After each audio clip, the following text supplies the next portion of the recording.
Good morning. કેમ છો? મજામાં દીકરાઓ? ચાલો આજે આગળ વધીએ. આજનો ટોપિક દીકરાઓ આપણા માટે છે ગ્રેહામનો વાયુ પ્રશ્નનો નિયમ. ખૂબ ઇમ્પોર્ટન્ટ છે કોમ્પિટિટિવ એક્ઝામ માટે.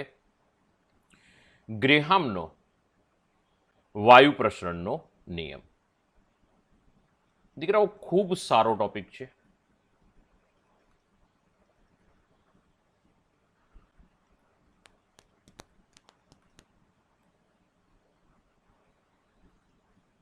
દીકરાઓ ગ્રેહામના વાયુ પ્રસરણના નિયમની અંદર આપણે આગળ વધીએ એ પહેલા બે ત્રણ નાના ટોપિક છે એની ચર્ચા કરી લઈએ, પછી આપણે ગ્રેહામમાં આગળ વધીએ. એની અંદર પહેલો છે આપણી પાસે પ્રસરણ. પ્રસરણ કોને કહેવાશે? તો દીકરાઓ પ્રસરણ ઇન ધ સેન્સ કે આપણે બે કે વધારે વાયુઓ છે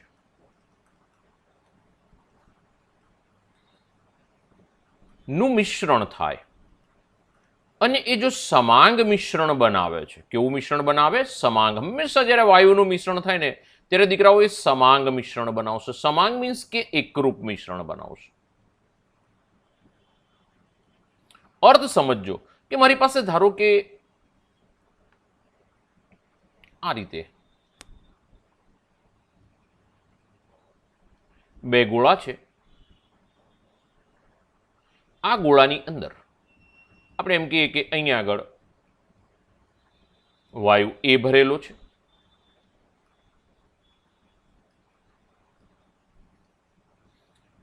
વચ્ચે આપણે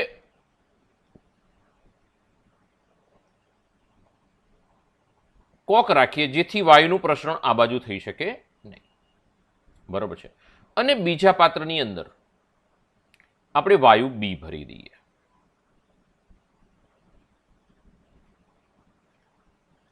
હવે એક વસ્તુ ધ્યાન રાખજો કે બે વાયુના અણુઓ વચ્ચે આપણને ખ્યાલ છે કે જગ્યા તો રહેવાની જ છે. બરોબર છે. ડેફિનેશન આપણે હમણાં પહેલા સમજી લઈએ, પછી ડેફિનેશન પ્રોપર લઈએ જ છીએ. સમજો, વાયુ જે છે એ અને વાયુ બીજો છે બી, બંને વાયુને આપણે અલગ અલગ કન્ટેનરમાં લીધેલા છે, અલગ અલગ ભાગમાં લીધેલા છે, અલગ અલગ ગોળાઓમાં લીધેલા છે. બંને વાયુના અણુઓ જે છે એ બે કે વધારે વાયુઓ, ધારો કે અત્યારે આપણે કેટલા વાયુઓ લીધા છે? બે. અને એનું આપમેળે મિશ્રણ થાય. કેવી રીતે મિશ્રણ થાય? વાયુ બે કે વધારે વાયુઓનું આપમેળે મિશ્રણ થાય. તમારે કે મારે નહીં કહેવા બેસવું પડે દીકરાઓ, આપમેળે મિશ્રણ થઈ. આપમેળે મિશ્રણ થઈ સમાંગ અને એકરૂપ દ્રાવણ બનાવે. સમાંગ અથવા એકરૂપ દ્રાવણ બનાવે. દીકરાઓ સમાંગ અથવા એકરૂપ કેવી રીતે બને સમજો. જેવું અહીંથી વાલ્વ ખોલી નાખું, સમજો હો, આ જગ્યાએથી આપણે વાલ્વ ઓપન કરી નાખ્યો. બરોબર છે. અને બંને ગોળાઓને એકબીજા સાથે સીધા કનેક્શનમાં મૂકી દીધા. તો આ જે વાયુ છે એ બી તરફ દોડવાનું સ્ટાર્ટ કરશે. એટલે કે આપણે જોઈ શકીએ કે જે પણ બી બીની અંદર ખાલી સ્થાન છે ને ત્યાં આગળ વાયુ એ ગોઠવાવા લાગશે. અને એ જ પ્રમાણે વાયુ એના જે અણુઓ વચ્ચે જ્યાં જ્યાં જગ્યાઓ મળશે ત્યાં વાયુ બીના અણુઓ ગોઠવાવાના સ્ટાર્ટ થઈ જશે. તો આ જે મિશ્રણ બન્યું ને દીકરાઓ એ કેવું મળશે? સમાંગ મિશ્રણ બનશે, એકરૂપ મિશ્રણ બનશે. બરોબર છે. બંને બાજુ વાયુ એ અને વાયુ બીના અણુઓ સમાન થઈ જશે. થોડો સમય એને પડી રહેવા દેવું પડશે અને એ એકરૂપ મિશ્રણ દીકરાઓ આપણને આપી દેશે. કેવું મિશ્રણ આપી દેશે? એકરૂપ મિશ્રણ આપણને આપશે. અને આ જે એકરૂપ મિશ્રણ બનાવશે, આ એકરૂપ મિશ્રણને, સમાંગ મિશ્રણને આપણે નામ આપી દઈશું પ્રસરણ. વાયુનું શું થઈ રહ્યું છે? આ એક પ્રસરણ થઈ રહ્યું છે. બરોબર છે દીકરાઓ. તો આ આપણે ગ્રેહામની અંદર આગળ વધીએ એ પહેલા આપણે પ્રસરણને સમજી લીધું. હવે ખાસ કરીને આવું આપણે સમજવું હોય ને તો બીજું એક એક્ઝામ્પલ લઈએ કે આપણી પાસે ધારો કે એક બીકર છે. ધ્યાન રાખજો, વાયુની નહીં, આપણે જે નરી આંખે જોઈ શકીએ એવું એક ઉદાહરણ લઈ લઈએ. આપણે એની અંદર પાણી ભરી દઈએ. બીકર છે એની અંદર આપણે પાણી ભરી દઈએ. હવે આપણે એની અંદર શું કરીએ કે રેડ કલરની ઇંક છે એનું એક ડ્રોપ્સ નાખી દઈએ, એક ટપકું નાખીએ લાલ કલરની સાઈનું. હવે થોડા સમય પછી જોશો ને તો આ સાઈ સ્પ્રેડ થવાની શરૂઆત થઈ જશે દીકરાઓ. અને થોડા સમય પછી સંપૂર્ણ દ્રાવણ એ લાલ કલરની સહીની અંદર આવી જશે.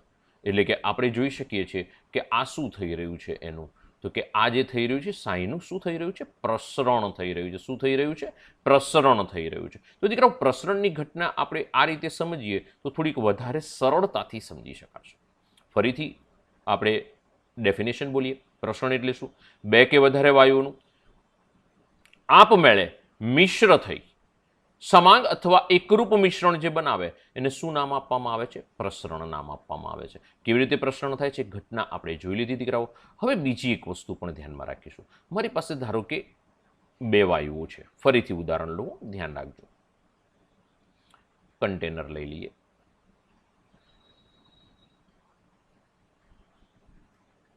સમજૂતી લઈશું ને દીકરાઓ પ્રોપર, પછી આગળ વધીશું ને તો ખૂબ મજા આવશે. આની અંદર મારી પાસે ધારો કે વાયુ, કોઈ એક વાયુ છે, જેમ કે આપણે કહી દઈએ કે ઓક્સિજન વાયુ છે, બરોબર છે. હવે એનું આ જગ્યાએ આ જે પાત્ર છે એ પાત્ર 5 લીટરનું છે. એનું એટમોસ્ફિરિક પ્રેશર આપણે કહી દઈએ કે 1 એટમોસ્ફિરિક પ્રેશર છે, બરોબર છે.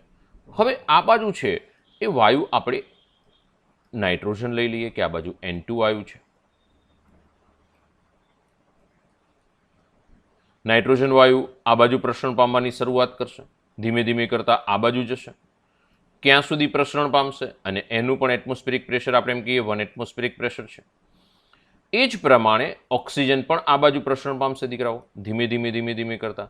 ક્યાં સુધી પ્રસરણ પામશે? ક્યાં સુધી પ્રસરણ પામશે? તો આપણે એવું કીધું કે સમાંગ મિશ્રણ બનશે ત્યાં સુધી. ધ્યાન રાખજો મારા શબ્દો, સમાંગ મિશ્રણ બનશે ત્યાં સુધી. અને બીજું હવે એવું પણ કહેવાશે કે બંને બાજુના જે પણ બી વાયુનું પ્રસરણ પામે ત્યારે બંને બાજુના એના દબાણ છે ને ઇક્વલ થઈ જશે. સમજો, બંને બાજુના દબાણ કેવા થઈ જવા જોઈએ? ઇક્વલ થઈ જવા જોઈએ. એટલે જ્યારે આ વાયુ પ્રસરણ પામીને આ બાજુ જશે ત્યારે એનું કદ બમણું થઈ જશે. આ બાજુનો વાયુ જ્યારે પ્રસરણ પામીને આ બાજુ જશે ત્યારે એનું કદ બી બમણું થઈ જશે. તો ધ્યાન રાખજો, અત્યારે હાલ મેં એવી કન્ડિશન લીધેલી છે કે બંનેના દબાણ મેં સમાન જ લીધેલા છે, એટલે કોઈ પ્રશ્ન નથી, બરોબર છે. આગળ જતાં આપણે એક્ઝામ્પલમાં એમાં જોઈશું કે દબાણ જુદા જુદા લેતા શું થાય છે, ઘટનાઓ જોઈશું. હજુ આપણે શરૂઆત કરી રહ્યા છીએ તો બહુ અત્યારે હાલ એકદમ એવા અઘરા ટોપિકો નથી લેતા. જેમ જેમ આપણને આમાં ખ્યાલ આવતો જશે એમ એમ આપણે વધારે અઘરા ટોપિક તરફ આગળ વધીશું, બરોબર છે દીકરાઓ. તો આગળ વધીએ નેક્સ્ટમાં. પ્રશ્ન આપણું કમ્પ્લીટ. ચલો એક સ્ક્રીનશોટ લઈ લો, પછી નવા મુદ્દામાં આગળ વધીએ. હો, ચાલો હવે દીકરાઓ નવા મુદ્દાની અંદર આપણે આગળ વધવું છે તો એની અંદર આપણે ધ્યાન રાખીશું ખાસ કરીને પ્રસરણ વેગ કોને કહેવાશે અને પ્રસરણ વેગ ક્યારે આવશે.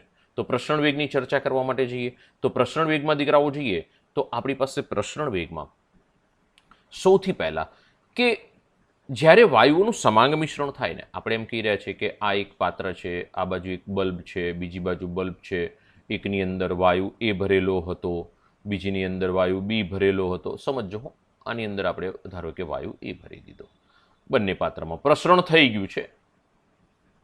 આની અંદર વાયુ બી હતો, એ પ્રસરણ પામીને આ બાજુ જતો રહ્યો છે, બરોબર છે. તો આ શું થઈ ગયું? તો કે પ્રસરણ થઈ ગયું છે, બરોબર છે. બીજું કે વાયુઓની જે ગતિના કારણે, એટલે કે ગતિ જે છે એને શું કહી દીધું આપણે? પ્રસરણ નામ આપી દીધું. શું કીધું? પ્રસરણ. ગતિને શું નામ આપી દીધું? પ્રસરણ નામ આપી દીધું. અને ગતિનો જે વેગ છે, જે ઝડપથી ગતિ થઈ રહી છે વાયુને, એને વાયુનો પ્રસરણ વેગ કહેવામાં આવે. વધારે ડેફિનેશન આગળ જતા જોઈશું. હવે આપણે ગ્રેહામમાં જઈએ દીકરાઓ. ગ્રેહામની અંદર આગળ વધીએ. સમજો, ખૂબ સરસ ટોપિક છે. હવે ગ્રેહામની શરૂઆત આપણે પહેલા સમજી લીધું, પ્રસરણ કોને કહેવાય, પ્રસરણ વેગ કોને કહેવાય. હવે ગ્રેહામનો વાયુ પ્રસરણનો નિયમ. એની અંદર ગ્રેહામ શું કહી રહ્યો છે કે વાયુનો પ્રસરણ વેગ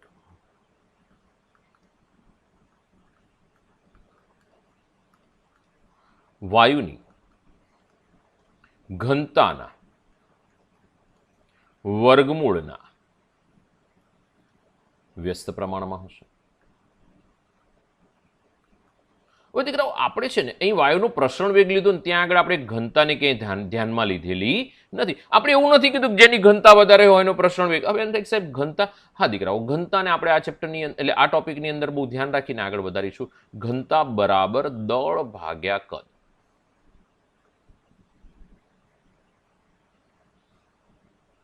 દળ અને કદ સાથે ઘનતાને લાગે વળગે છે. બરોબર છે. તો આપણે ઘનતાને અત્યારે સાઈડ પર મૂકેલી છે, ખાલી આપણે પ્રસરણને સમજ્યા, પ્રસરણ વેગને સમજ્યા. વાયુનો પ્રસરણ વેગનું ચિહ્ન આપી દઈએ છીએ હવે આપણે આર. વાયુનો પ્રસરણ વેગ આર, એની ઘનતાના વર્ગમૂળના વ્યસ્ત પ્રમાણમાં. ઘનતાની સંજ્ઞા આપી દઈએ છીએ ડી. તો દીકરાઓ નિયમ શું બને છે, મારી સાથે રહેશો. તો પ્રસરણ વેગ આર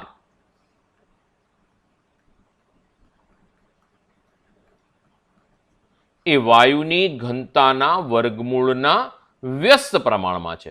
વાયુની ઘનતાનું જે વર્ગમૂળ છે ને એના એના એના વ્યસ્ત પ્રમાણમાં રહેશે. તો આર પ્રપોર્શનલ ટુ 1/√d.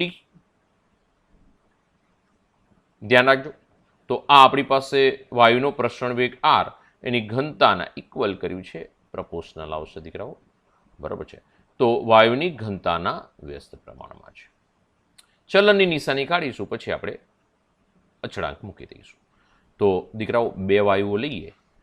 વાયુ 1 સમજો હો, તો એના માટે શું લખાશે આ સમીકરણ? R1 proportional to 1/√d1. અને વાયુ 2 માટે લઈએ. વાયુ 2 તો R2 proportional to 1/√d2. તો વાયુ 1 અને 2 નો સમન્વય કરી દઈએ તો શું થશે? તો વાયુ 1 અને 2, તો વાયુ 1 ભાગ્યા 2 એટલે સમીકરણ નંબર 1 ભાગ્યા સમીકરણ નંબર 2.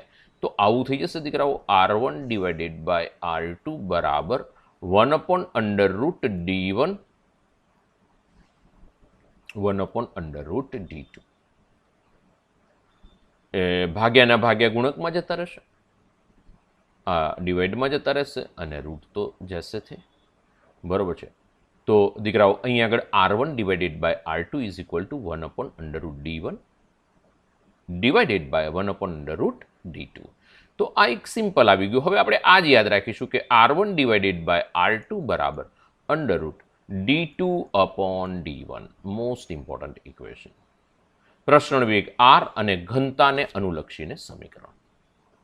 દીકરાઓ એક સ્ક્રીનશોટ લઈ લેજો, ખૂબ ઇમ્પોર્ટન્ટ પોઈન્ટ ચાલી રહ્યો છે. આ સમીકરણનો જે સંબંધ છે આગળ જતા આપણે લઈશું. ફરીથી હું રિવાઇઝ કરાવી દઉં, ફરીથી ધ્યાન રાખજો. વાયુનો પ્રસરણ વેગ આર એની ઘનતાના વર્ગમૂળના વ્યસ્ત પ્રમાણમાં છે. ફરીથી બોલું છું, પ્રસરણ વેગ આર વાયુની ઘનતાના વર્ગમૂળના વ્યસ્ત પ્રમાણમાં. વાયુની ઘનતા એટલે ડી, એનો વર્ગમૂળ એટલે √ અને વ્યસ્ત પ્રમાણ એટલે 1/. એટલે જે પ્રમાણે આપણે અહીં ઘટના કરીએ છીએ એ પ્રમાણે લખતા જાઓ તો નિયમ આવી જશે. બરોબર છે. તો આ આપણી પાસે એક સંબંધ આવી ગયો કે R1/R2 બરાબર √d2/d1. એક સ્ક્રીનશોટ દીકરાઓ લઈ લો, પછી આપણે આગળ વધીએ. ચલો લઈ લેજો, વધીશું આગળ. ચાલો હવે દીકરાઓ નેક્સ્ટ મુદ્દામાં આગળ વધીએ. તો ઘનતાને હવે કોની સાથે સંબંધ છે? તો ઘનતાનો સંબંધ આપણે આગળ વધારીએ ને એ પહેલા ધ્યાન રાખજો હો. ઘનતાનો સંબંધ આપણે આગળ વધારીએ ને એ પહેલા આપણે નેક્સ્ટ મુદ્દામાં આગળ વધીએ એ પહેલા આપણો સંબંધ એક બાજુ પર લખી રાખીએ. R1/R2 બરાબર √d2/d1. દીકરાઓ બહુ બધા સંબંધ મેળવવાના છે આજે. જેટલા સંબંધો મેળવીશું એને એક સાઈડ પર લખતા જઈશું. બરોબર છે. ચાલો હવે ઘનતા અને એનો સંબંધ. તો ઘનતાનો અણુભાર સાથેનો સંબંધ શું છે? આણ્વીય ભાર. અણુભારની સંજ્ઞા છે કેપિટલ M. હવે દીકરાઓ અણુભાર અને ઘનતા, તો એ સંબંધ મેળવવા જવું ને એ પહેલા હું તમને એવોગેડ્રોનો સિદ્ધાંત યાદ કરાવી દઉં. મેળવી આપું છું તમને, સંબંધ જ મેળવી આપું. V proportional to N કીધું તું, યાદ કરો. V એટલે વાયુનું કદ અને N એટલે કે મોલ સંખ્યા. એના કેવા પ્રમાણમાં રહેશે? સમપ્રમાણમાં રહેશે. V proportional to N. V is equal to K into N. આપણે કહીને આવે છે આગળ એવોગેડ્રોનો સંબંધ. V એટલે કે વાયુનું કદ,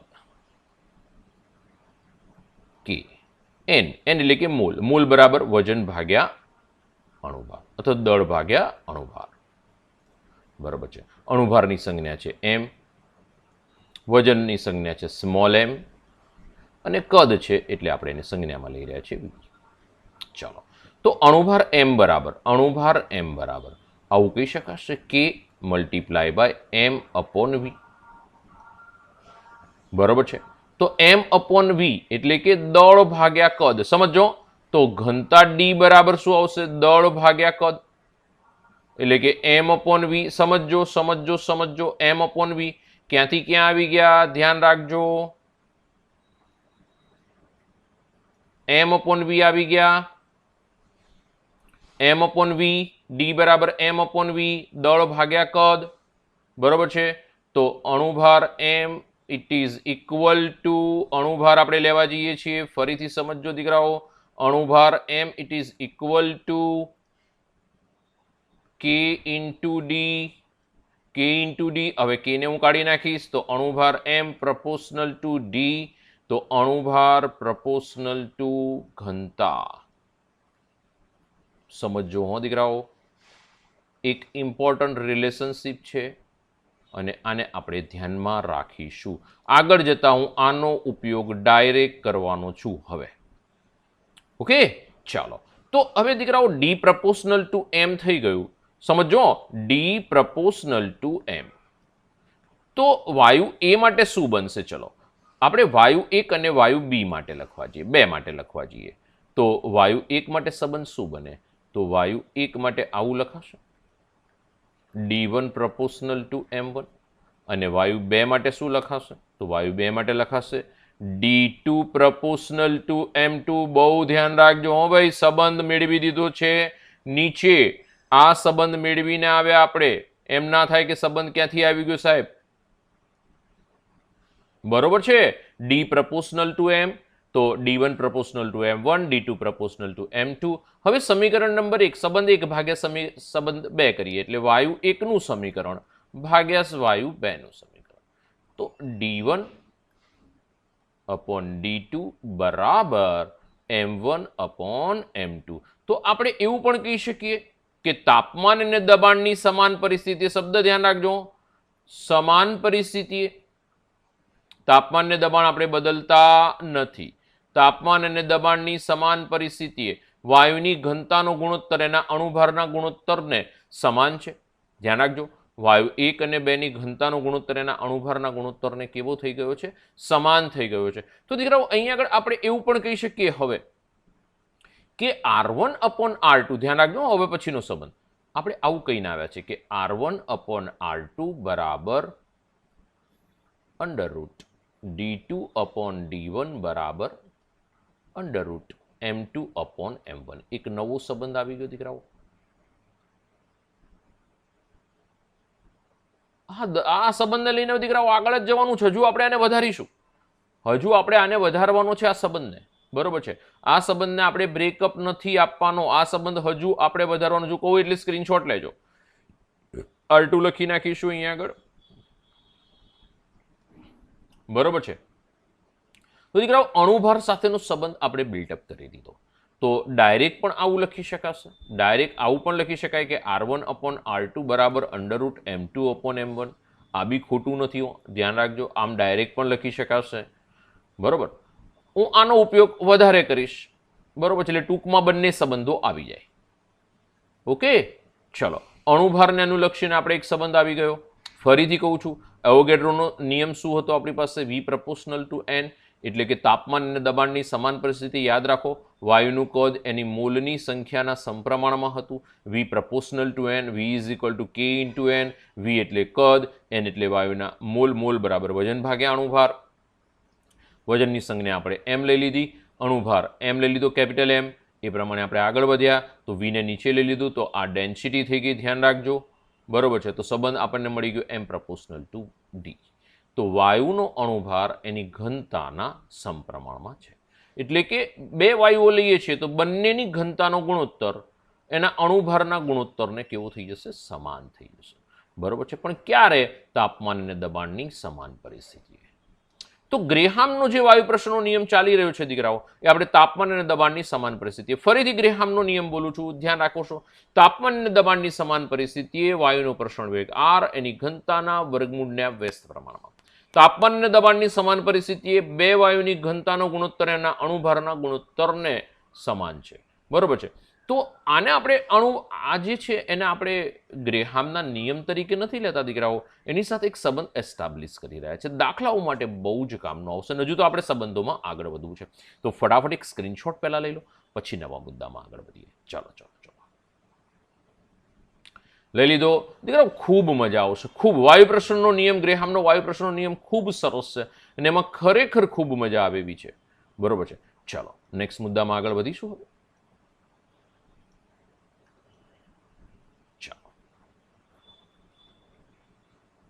સૌથી પહેલા દીકરાઓ આપણે એક સંબંધ છે લખી નાખીએ, જે આપણે આગળ મેળવીને આવ્યા. ચાલો એક સાઈડ પર લખી નાખીએ, એટલે આપણા માટે કાયમ માટે ટોપિક પૂરો થાય ત્યાં સુધી રહેશે. R1/R2 બરાબર અંડર રૂટ D2/D1 બરાબર અંડર રૂટ M2/M1. આ સંબંધને ધ્યાનમાં રાખીશું. બરાબર, આપણે આટલે સુધી મેળવેલો છે સંબંધ. હવે દીકરાઓ નેક્સ્ટ મુદ્દામાં આપણે આગળ વધીએ. નેક્સ્ટ છે પ્રસરણ વેગ. પ્રસરણ વેગ કોને કહેવાશે? પ્રસરણ વેગની વ્યાખ્યા શું? તો તાપમાન અને દબાણની સમાન પરિસ્થિતિ શબ્દ કન્ટિન્યુ રાખીશું. અને વાયુનો એકમ સમયમાં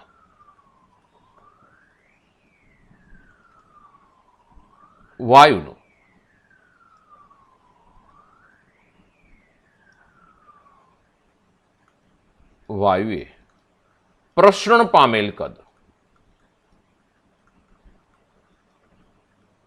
કદની સંજ્ઞા વી, સમયની સંજ્ઞા સ્મોલ ટી. બરાબર છે. સમજો હો ફરીથી. એકમ સમયમાં વાયુએ પ્રસરણ પામેલ કદ, એનો અર્થ શું થયો ખબર છે દીકરાઓ? કે હું અહીંયા આગળ એક ધારો કે નળી રાખી દઉં છું. આ નળીમાં આ જગ્યાએથી ધારો કે હું ઓક્સિજન વાયુ પ્રસરણ પામી રહ્યો છું. સામેની બાજુ એક કન્ટેનર મૂકી દઈએ. આપણે એક સાઇન રાખીએ કે ભાઈ વાયુ અહીંયા આગળ હાજર થશે એટલે તરત આપણને રિફ્લેક્ટ થશે. બરોબર છે. કોઈ પણ બી રંગીન વાયુ લઈ લો, ક્યાં પછી ઓક્સિજન વાયુ લઈ લો, કે હાજર થાય એટલે આપણને ત્યાં સાઇનની ખબર પડે કે વાયુ ઇઝ પ્રેઝન્ટ. તો દીકરાઓ અહીંયા આગળ આપણે શું કરીએ કે એક આ તો લાંબી નળી લેવી પડે, આવી ટૂંકી નળી ના ચાલે, કારણ કે આટલી વારમાં તો વાયુ તરત ત્યાં પહોંચી જાય. એકમ સમયમાં આ વાયુ અહીંયા આગળથી પ્રસરણ પામે અને એ પ્રસરણ પામીને જ્યારે અહીં પહોંચે છે, અથવા તો એકમ, બે વસ્તુ છે, ક્યાં આ કદ માં પ્રસરણ પામતા કેટલો સમય લાગે છે, અથવા તો એકમ સમયમાં કેટલો પ્રસરણ પામે છે. તો આપણે એકમ સમયમાં એટલે ધારો કે આપણે એવું માનીએ કે 1 સેકન્ડની અંદર વાયુએ પ્રસરણ પામેલ કદ. 1 સેકન્ડમાં વાયુ કેટલો પ્રસરણ પામ્યો? તો આપણે માની લઈએ કે 1 સેકન્ડમાં વાયુ અહીંથી નીકળ્યો તો અહીં પહોંચ્યો, તો આટલું અંતર એણે કાપ્યું, એટલે આટલું કદ વાયુએ કાપેલું છે. તો એને શું કહેવામાં આવશે? એનો પ્રસરણ વેગ કહેવામાં આવશે.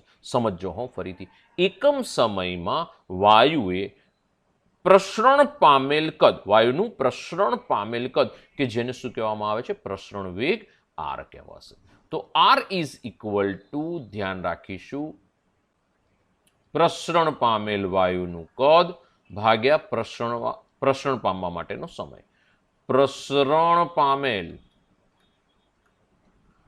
વાયુનું કદ ભાગ્યા પ્રસરણ માટેનો સમય. પ્રસરણ માટેનો સમય, ધ્યાન રાખજો.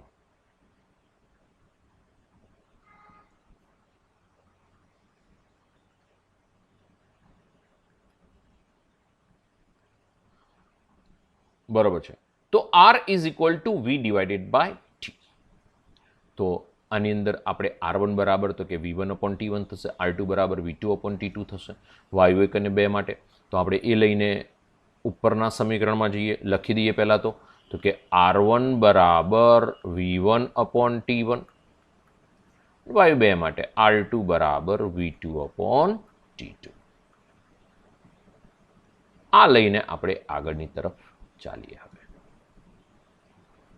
ચલો આપણે પેલું સમીકરણ છે ફરીથી લખીએ. R1/R2, ધ્યાન રાખશો, ફરીથી આગળ વધીએ. R1/R2 બરાબર V1/T1 ડિવાઇડેડ બાય V2/T2. તો આવું થઈ જશે દીકરાઓ. V1 ઇન્ટુ T2 ભાગ્યાના ભાગ્યા ઉપર ગુણકમાં આવી જશે, divided by V2 into T1. બરોબર છે, બરાબર √D2/D1. બરોબર છે,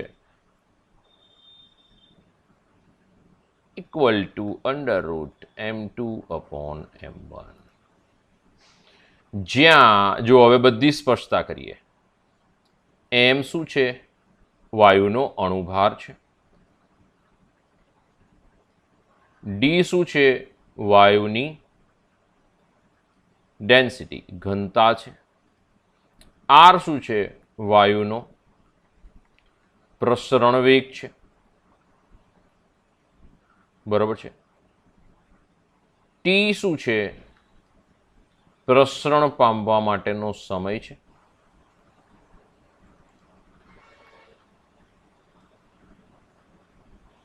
વી શું છે?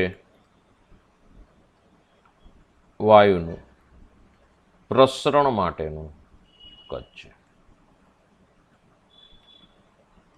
તો દીકરાઓ આ બધા પદો આવી ગયા. જો 1 લઈએ છીએ તો પછી તમે સમજી શકો વાયુ 1 માટે, ને 2 લઈએ છીએ તો વાયુ 2 માટે. બરોબર છે, 1 ને 2 મારે કંઈ લખવાની જરૂર નથી. તો આ આપણી પાસે એક ફાઇનલ, ફૂલ એન્ડ ફાઇનલ સંબંધ આવી ગયો. બહુ જ ઇમ્પોર્ટન્ટ, અને આ સંબંધ ધ્યાન રાખશો. દાખલાઓ કોમ્પિટિટિવ એક્ઝામની અંદર MCQ બહુ બધા પૂછાય છે. બરોબર છે, તો સંબંધ ભૂલાય નહીં, ધ્યાન રાખીશું. બરોબર છે, તો ફટાફટ એક સ્ક્રીનશોટ લઈ લો દીકરાઓ. પછી આપણે આ સંબંધને આધારિત હજુ કેટલાક ચેન્જીસ છે એ પણ લાવીએ. બરોબર છે, ચલો જલ્દી ફટાફટ લઈ લીધો. ઓકે,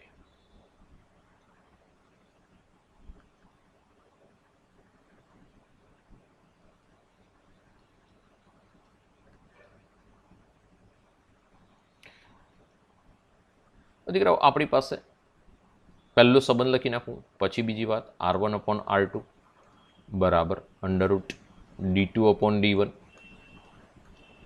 બરાબર √M2/M1 બરાબર V1 into T2 divided by V2 into T1.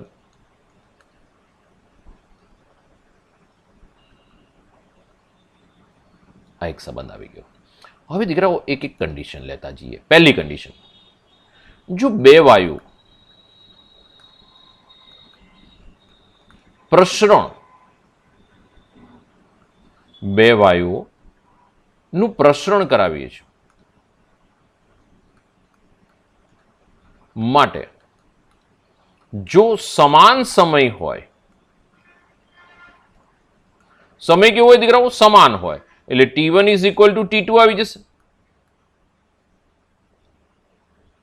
સમય સમાન થઈ ગયો. બે વાયુને આપણે દોડાવીએ છીએ કે બંને 1-1 સેકન્ડ દોડવાનું છે, 2-2 સેકન્ડ દોડવાનું છે, 5-5 સેકન્ડ દોડવાનું. તો બંને વાયુને પ્રસરણ માટે આપણે સમાન સમય આપીએ છીએ. તો બંને વાયુએ કાપેલું કદ અલગ અલગ હશે. બંને વાયુએ કાપેલ અંતર એટલે કે કદ જુદું જુદું હશે. પ્રસરણ માટેનું કદ જુદું જુદું હશે. તો અહીં આગળ આપણે આવું કહી શકીએ કે R1/R2 બરાબર √D2/D1 બરાબર √M2/M1 બરાબર V1/V2. T1 ને T2 બે સમાન થઈ ગયા, છોડી દો એને. T1 ને T2 બંને કેવા થઈ ગયા છે? સમાન થઈ ગયા છે. તો દીકરાઓ T1 T2 બે સમાન થઈ ગયા છે. તો હવે આપણે નેક્સ્ટમાં આપણે આગળ વધીએ છીએ કે જો બે વાયુએ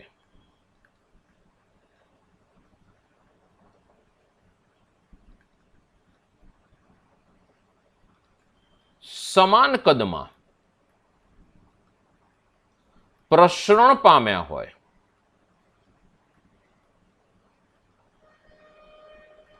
તેમનો સમય અલગ અલગ હશે. પ્રશ્ન માટેનો સમય દીકરાઓ અલગ અલગ હોય ને. આપણે બે ભાઈઓને પ્રશ્ન માટે આપી દઈએ છીએ કે ભાઈ તમે 5 સેકન્ડમાં પ્રશ્ન પામો, તો બંનેને 5 સેકન્ડમાં પ્રશ્ન પામવા માટેનો સમય કેવો હશે?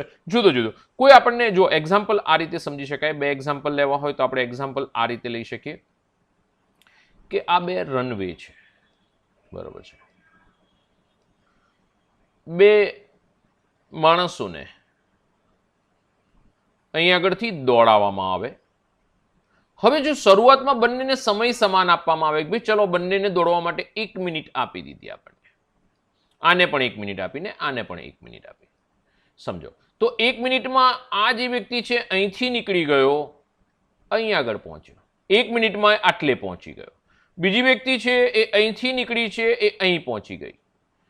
સમજો, બંનેને આપવામાં આવેલો સમય સમાન છે, તો બંને કાપેલું અંતર અલગ અલગ હશે. જુઓ તમારી સામે છે, આને ધારો કે 100 મીટર દોડ્યો છે, તો આ ધારો કે 150 મીટર દોડી રહ્યો છે. ધારવાનું જ છે દીકરાઓ, ધ્યાન રાખજો. આ 100 મીટર દોડી રહ્યો છે ધારો કે 1 મિનિટમાં, તો આ 1 મિનિટમાં 150 મીટર દોડી રહ્યો છે. પછી ગ્રીનિસ બુક ઓફ વર્લ્ડ રેકોર્ડમાં નામ લખાવે. પણ એ એટલું દોડી રહ્યો છે દીકરાઓ, તો બંને કાપેલું અંતર કેવું હશે? અલગ અલગ હશે. હવે શું થાય? તો હવે નેક્સ્ટ મુદ્દામાં જુઓ, આપણે આગળ વધીએ કે બે જણા દોડી રહ્યા છે, કન્ફર્મ. આપણે દોડવા માટેની કન્ડિશન બંનેને આપી રહ્યા છીએ, એ પણ બી કન્ફર્મ છે. પણ હવે જે આપીએ છીએ ને એ અંતર આપણે સરખું કરી નાખીએ. ભાઈ અંતર કેટલું? તો કે અંતર હું આપી દઉં ચલો 100 મીટર. આને પણ બી કહું તો તારે 100 મીટર દોડવાનું છે. અહીંથી આ ડિસ્ટન્સ 100 મીટર છે, અહીંથી આ ડિસ્ટન્સ 100 મીટર છે. તો ધારો કે આ વ્યક્તિને દોડે છે તો એ 1 મિનિટમાં પૂરું કરી લે છે, 60 સેકન્ડમાં, 60 સેકન્ડ. જ્યારે આ જે દોડે છે એ ધારો કે 45 સેકન્ડમાં પૂરું કરે. જો અંતર સરખું કર્યું તો સમય બદલાઈ ગયો, મેં સમય સરખો કર્યો તો અંતર બદલાઈ ગયું. તો અત્યારે હાલ આપણે આગળ વધીએ છીએ, તો અત્યારે હાલ શું થઈ રહ્યું છે? તો કે બંને વાયુ સમાન કદમાં પ્રસરણ પામે છે, એટલે કે V1 is equal two V2. બરોબર છે. તો એ બંનેને દોડવા માટેની કન્ડિશન એટલે કે બંનેને પ્રસરણ કદ આપણે સમાન કહી દીધું છે, તો સમય અલગ અલગ હશે. તો R1 upon R2 બરાબર √D2 upon D1 it is equal to √M2 upon M1 it is equal to T2 by T1.